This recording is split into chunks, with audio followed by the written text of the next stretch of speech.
Love the new studio, Mace. Love with the place. What you've done with the place, mate? Thank you, buddy. Air Tusker. Very good. Air Tusker. Yeah, beautiful. Got the whole Didn't set you move back going. too much, did it? No, not too much. Not too much at all. So there's only one thing I don't like about this studio. Crossing the bridge. Yeah, eastern suburbs, baby. Yeah. We should have stayed in Paddington. Mate, you've got me under the tunnel. But, you know, we got through another week of footy, a little bit of an Origin hangover. I'm still feeling it from the – I feel like I played the game, actually. I'm backing up after Origin. I'm tipping you might have gone as hard as a few of the players. Mate, I definitely spent most of the time on the couch over the weekend. So, yeah. And what I did do is watch a lot of bloody rugby league. A lot of footy.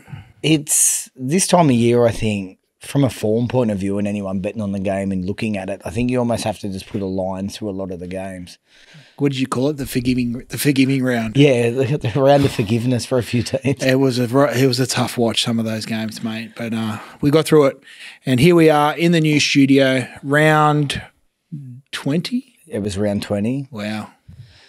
And I'm disappointed in my dogs too, but I'm sure we'll get to that. Yes. I'm going to start with my freak of the week, young Mace. I'm going to go with Tommy Turbo. Question marks over his fitness. He's gone back to centre. He looks ginger. He's looking a bit slow. Then he gets back to fullback, and look at him. What was his meters?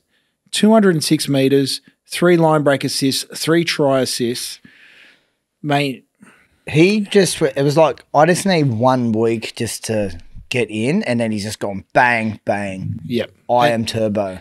He's unbelievable. That's someone who can silence the critics like that. Yeah, and it always people just expected him to come back and throw out those kind of stats, but he just needed a couple of weeks to come back, and there was a few players that came he had back. one game. Yeah, crazy. But everyone was genuinely questioning. Oh, should he go to centre? He looks ginger. He looks a bit slow. He doesn't look like he wants to go into contact.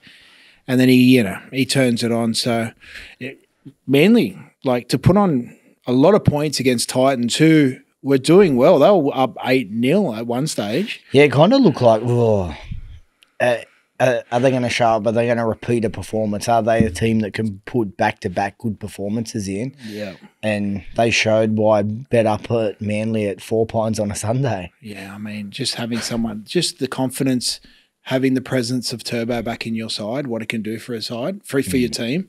You know, I remember when I was playing, and there were just certain players within your squad that you'd look across at in the dressing room, and it'd give you that extra bit of confidence. And obviously, Turbo, he really brings out the best in his teammates, and he's a freak. So, who was your freak of the week, mate? Mine's for almost a similar reason. His stats weren't unbelievable. Adam Reynolds, he's my freak of the week, and I'm even going to give him. I'm going to say that Reece Walsh's stats came from Reynolds' calm head in that team.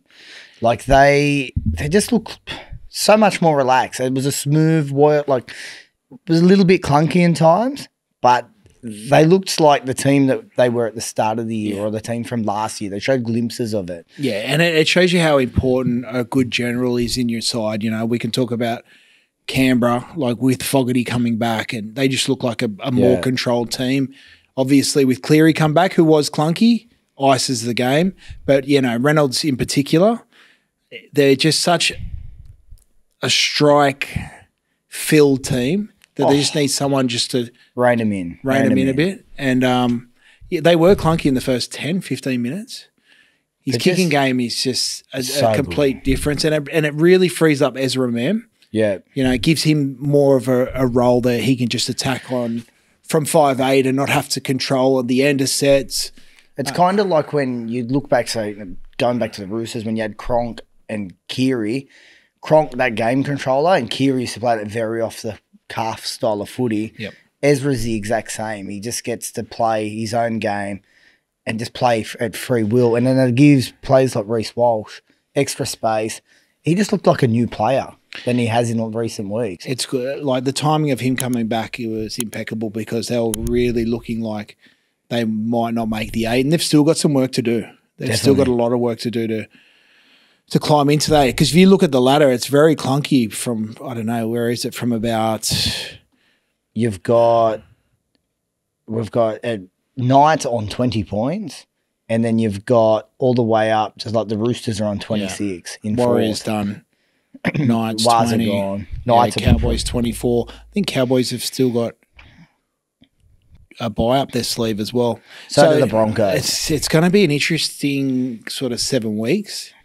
It's going to be an interesting race down the finish. Like there's some teams that if they go on a run and win every game, they're a chance of making it. Well, it's fair to say that obviously the Storm and Penrith are the only two safe sort of sides. I mean, Sharks are still sitting on 28, Roosters.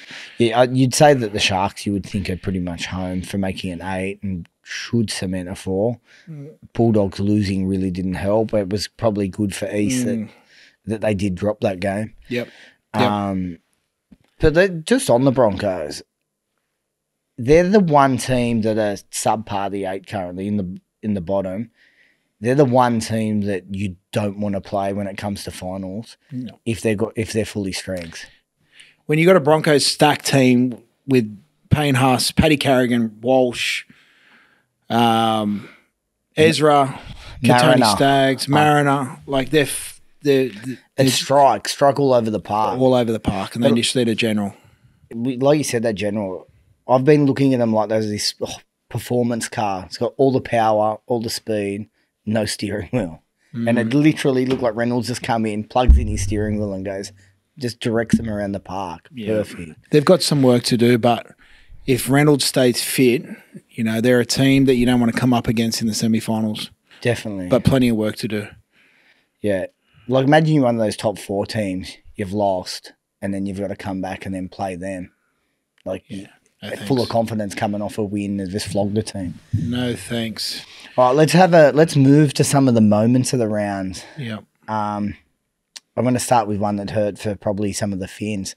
Katoa had such a good game. He's a player that we've both got, I think, pretty good raps on. Yeah. So Willie Mason, myself, and Braithen Astor watched the first half together, and we were talking about Katoa, and we were just admiring how square he plays and how much of an older head he has on his shoulders. And there was one sort of small criticism we had. We said he just doesn't run it enough. And then, boom, comes off his left. I think Cleary chased out. I can't remember who he beat, but it just squared up. Yeah, squared up. Comes off the left foot, scores that try. He's such a good talent. Obviously, a New South Welshman as well. So, he's like... For a young kid to see what he's doing, and there's not we all know how good he is. Yeah. But to where the Dolphins are and the way he controls the team and gets them around the park, his kicking game, he plays square, defensively strong, big boy. But the one moment that got me on the weekend, the one moment when they're at 10 metres out, just 2 minutes to go. Just left of centre, 2 minutes to go, and he could have iced that field goal. I don't understand what his thought process might have been. I thought maybe he didn't want to take the shot because could have ended up getting a 7-tackle set, but he could have iced that game in that moment. If he had his time over again, you got to go for that kid. It made it worse because the camera angle was directly behind him. You could just look. It was like you could have taken the kick from your lounge room, and it's just gone, oh, here we go. Yeah. And then he just kicked cross field. And I've just gone, yeah, maybe he didn't know how much longer there was on the clock, but that was his opportunity there to show his the complete package of the game. Just the complete beat Penrith in Penrith. Yeah, Penrith were missing a lot of players, but as we've spoken about, Penrith, that systematic, just off the conveyor belt type of team they are, where they can just bring people in, they do a job. Cleary was a bit off his game. It was a good time to get Cleary. Yeah. Obviously, being out for a long period, his timing was going to be off. And then you get Cleary, just nail it from 42 metres out. As you said, it wasn't one of his best games. A bit like Turbo 3 weeks ago. Yeah. It's expected, but in that one moment, it was kind of the opposite to Katoa. Played a blinder a game, had a moment eyes didn't. Yeah. Cleary doesn't have the best moments and then has that one moment, 42 out. Just ice in the veins. Because he had one shot before that in the last couple of minutes of the regular time and he just didn't get hold of it at all. Yeah. And he knew straight as soon as it came off the boot, he was just like, yeah. That's over. You spoke about it at the end of our last episode after Origin about players being being confident and stuff. Did you love the ice in the veins? I didn't know what it was. I didn't know what it was. He was doing some sort of junk. I was like, "What? Are you He's on the junkie? smack. You on the crack?" and then they said, "Oh, ice in the vein." Oh, there, I get it. But mate, he just comes back, and just gets those opportunities. Like every footballer dreams of having that chance to be able to ice a game like that. Yeah. Like, there's no way I'd be able to kick a field goal from 42 out at any time of the game. Not even 10 metres out.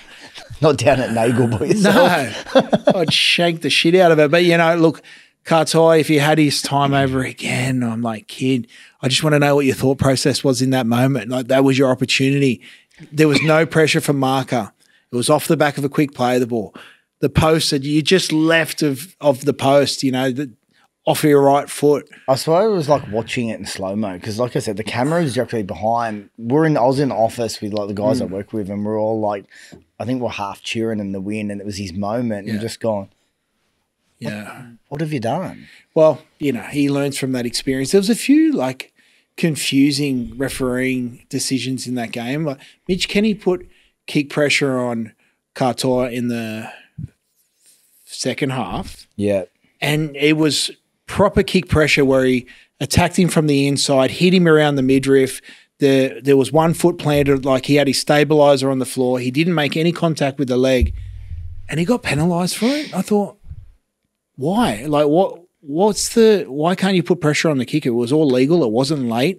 And I think it was like, it put him in a dangerous position, but he wasn't in the air. And this is the problem. Like, these halfbacks are so good. So if that's the Dragons side and that's Ben Hunt and he puts it on a dime for Lomax, that gives Lomax every opportunity to shut that play down. Yeah. Now, Mitch Kenny's coming flying out of the line because that's his job, that's his role, that's what he's told to do by his coaching staff, put pressure on the kicker. You don't want to let the kicker put it on a dime. And he hit him and he got penalised for it. And I remember Vossi talking about it. I'm like, that is not a penalty. That is good kick pressure. It wasn't dangerous. And he hit him legally, yet it was deemed dangerous. So there was just one moment in that game. Across the round, there was a couple of confusing refereeing decisions, but that's one that stuck out in my mind. And I understand we need to protect the kickers, but that's legal. That's legal. You want to put your shoulder straight into the ribcage of a kicker because you've got to avoid these kickers putting it in the perfect spot. So, and you need to apply pressure. You got to put pressure. And if you're running in 100 miles an hour, like if the ball's left, his stabiliser foot was on the ground. He didn't make contact with the leg. He didn't hit him late, and he got him in the ribs. It's a perfect tackle. It's a perfect tackle. Yeah, but that was kind of a couple of moments that stood out for me in that game. It was a good game. It's a great game. 14 points up for the Dolphins. I thought, you ain't safe. You ain't safe. And then obviously Penrith go on that roll. They're just so clinical and methodical, and they know when to put pressure on you, and they just wait for you to crumble. And they did. They did. Such a poor old Dolphins. But the hammer was outstanding.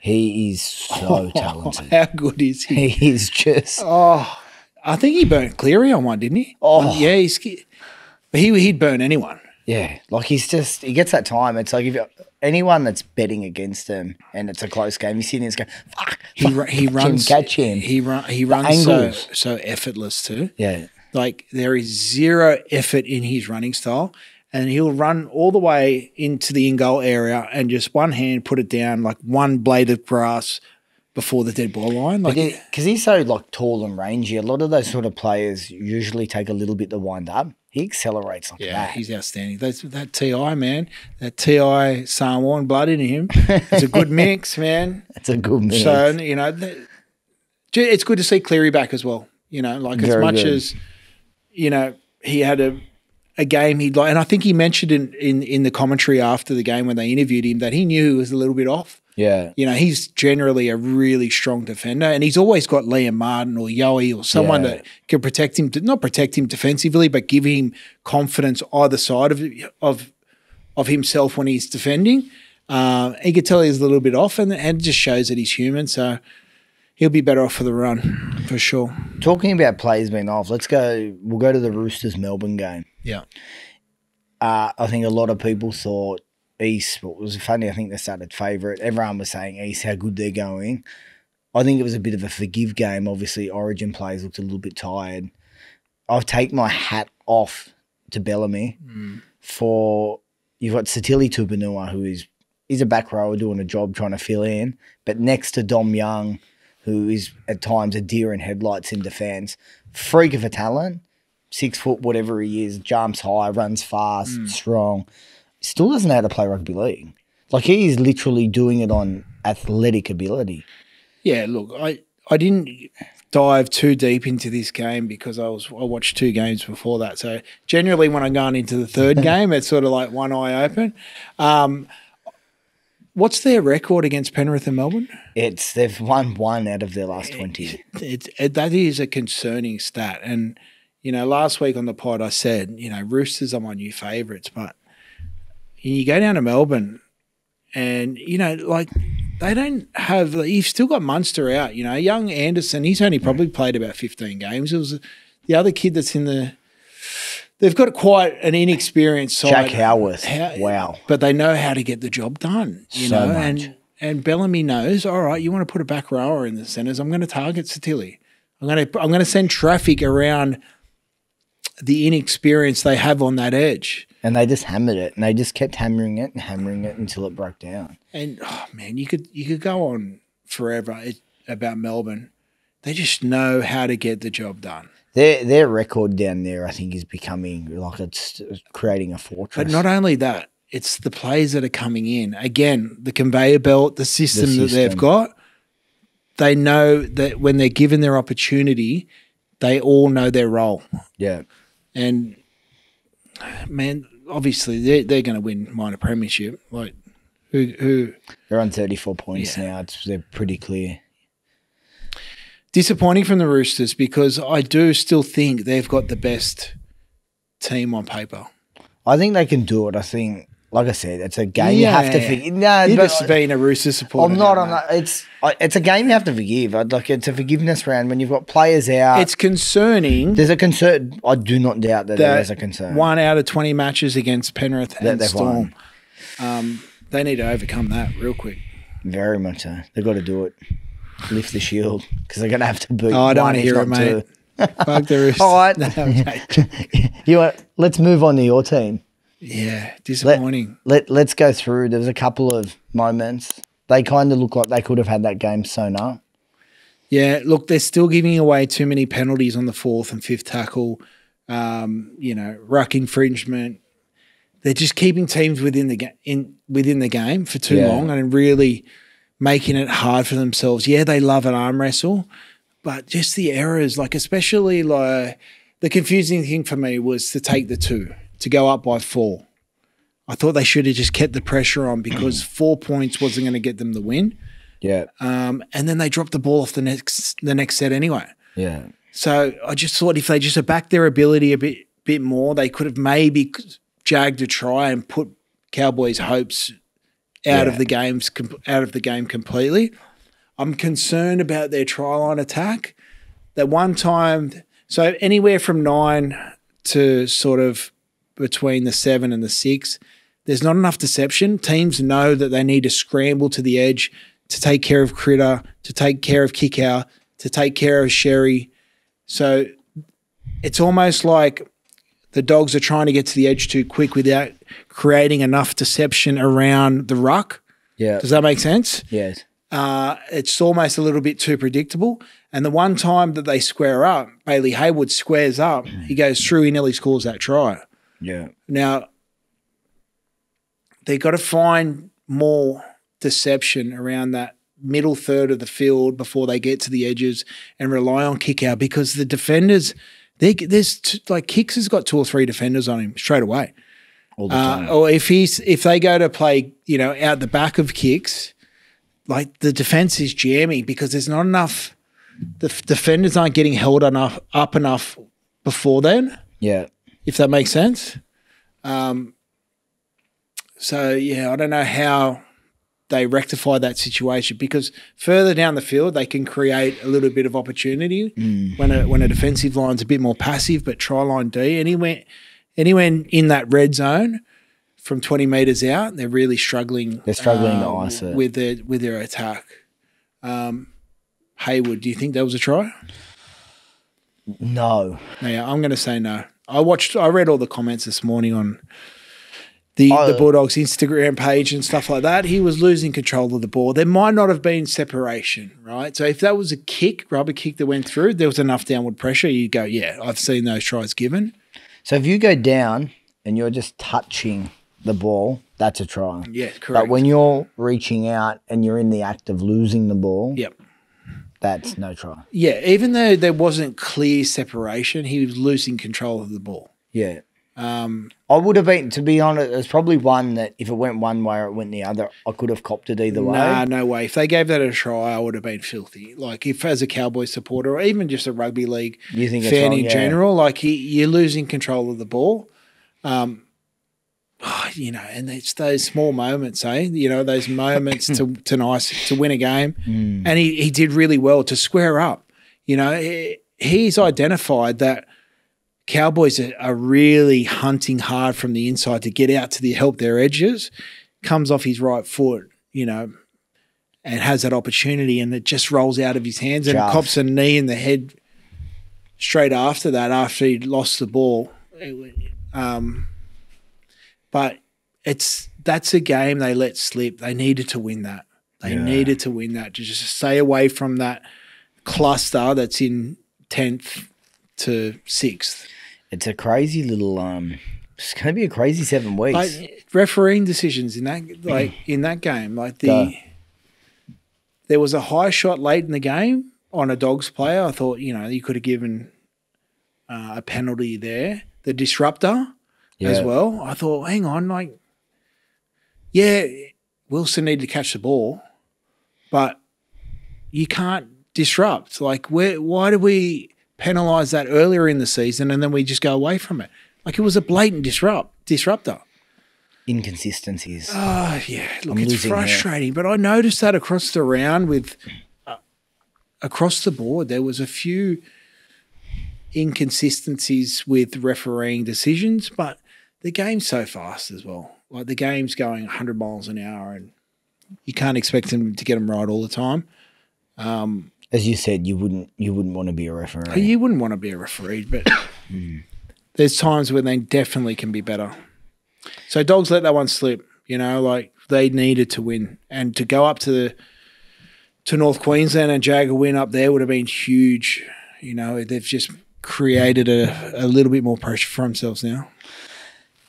When we spoke about the games before, you said you'd watch 3 games. You're coming in that 3rd game. We start off with South Tigers. I reckon that could be probably one of the worst games of rugby league I've watched.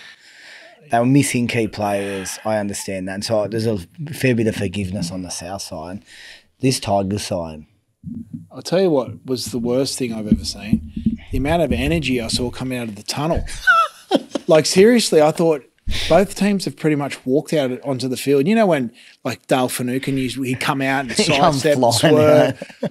Like, players were dead set dawdling out and just like looking around. You know, I'm on the Central Coast. Don't really want to be here. It's a little bit cold. Well, fuck, the energy's down here. Like, usually you can tell when they run out onto the pitch, like, this bloke's on today. It was zero energy. Even Cookie playing in his 200. Like, he's like looking around going, oh, fuck, I don't want to be here. Man. Usually when you got all those kids in as well, like, this is my opportunity to come flying out. I tell you what, no one got out of second gear. Like, it's usually... It was bad. Like, they pretty much jogged onto the field. And I thought, okay, where's this game going to go? Where is this game going to go? It was dead set a game of touch footy. Oh, look, it's... like you said, South are missing a lot of players. Very, very concerning for the Tigers. Like, I was watching the game, and I've been in this position the Tigers are in. I've been at clubs that are at the bottom of the table, cannot jag a win, nothing's going right. I'll just give you one area of the game, just one. Yeah. Just one thing that I identified early, one of many, Like let's take out discipline. Let's take out ball control. Yeah. Just looking at their marker defense, I thought, holy shit, who's their defensive coach? What are they doing? So generally when you're at marker, you want to create space for yourself. You want to have a good look at the nine. It's almost essentially you want to cheat a little bit. So you take as far back a step from the play of the ball as you can as the first marker. Second marker, again, give space away from the first marker. So you can, and you almost cheat a little bit. You almost cheat a little bit. Yeah. I thought it happened over and over and over again. I thought, yeah, they're losing the ruck, whatever, that it'll get better. This happened the whole game. First marker, pretty much standing over the play of the ball, giving no space. Second marker, in the first marker's back pocket. And then how are you meant to axe from marker? Like there's no opportunity to get out and attack the nine or go at the ball carrier. There's just zero. They were pretty much standing in each other's pockets the whole game. And I thought, Tigers boys, you're better than that. You've played the game long enough. This isn't like something that's really fancy. This is something you learn playing A grade. Just one element of the game that I identified right from the start. Their marker D was just like, am I watching park footy here? What am I, surely you've been coached how to be a marker. Yeah. It's frustrating and it's hard for the boys and I get it and I don't want to I'm not the person to go in and bag a side when they're down but just some of their fundamentals are just so amateur and you're thinking, boys, you guys are better than that. Yes, you're a very, very young, inexperienced team. Yeah. But there's little areas of your game that can keep you let you compete better. Yeah, by giving yourself better opportunities by doing fundamentals better. Yeah. I do feel sorry for them. You can't even put into words like how much they are struggling. And I don't know. It'd be tough. It's tough. What's it like going to training on a Monday after a performance like that? It sucks, because you've given every opportunity or everything in training during the week to prepare for a game, and then you run out and the same things happen week in, week out. It's like you just can't break that mold. What do you think Benji would be sitting here thinking right now? Like his golf game must be hurting from what he's... Or it could be outstanding from more reports. From more reports. They reckon he's dropped 3 handicaps. He's off scratch now. He's playing that much golf. No, look, I don't know. Benji was never a defensive player, right? So his attacking mindset would be unbelievable. I don't know who's in their coaching staff that's doing their defensive structures, but I'd be doing a fair bit of Robbie Farah's gone as well. Yeah, I don't know what happened in that situation. I can't comment because I found out late that Robbie had left. But defensively, a lot to work on. I'd be looking for someone in the Melbourne system or Roosters or the Penrith system to bring in. Like, there's got to be some defensive coaches out there that won't fix it overnight, but there are some big warning signs in their defence for sure. Yes, it is a and Jerome Luai is not going to come and solve that problem for you. Well, what Jerome will give, who knows what Jerome can do. He can be another like Steve Crichton and just come in and just bring the energy and just really squeeze every bit of juice out of each player because they just love the presence of Jerome. But man, they've got so much work to do and they're so young and inexperienced in the forwards, like you're coming up against big packs and once you start losing tackles from the start of the game, it's that snowball effect, right? So this is what I was trying to see where they're going to improve or how they could improve at marker because they couldn't win a ruck and South didn't have the biggest pack either and they've got it's practically a reserve grade, half a reserve grade team. You've got to be better at marker, almost be a little bit passive. Wait for your A and B defenders to come up to give you some help, to start trying to win some tackles. And it just seemed like everyone was just doing their own sort of job and it got really, really messy. Yeah, they can score. They've proven that they can score points. Like that kid coming out of 9, That number 9 was great. You know, he put Galvin over. He scored his own try early. Yep. But they've got to score 50 points to try and win a game, because defensively they're going to have a really defense-orientated preseason. Yeah. What are you prepared to lose today? Set a deposit limit. For free and confidential support, call the number on the screen or visit the website.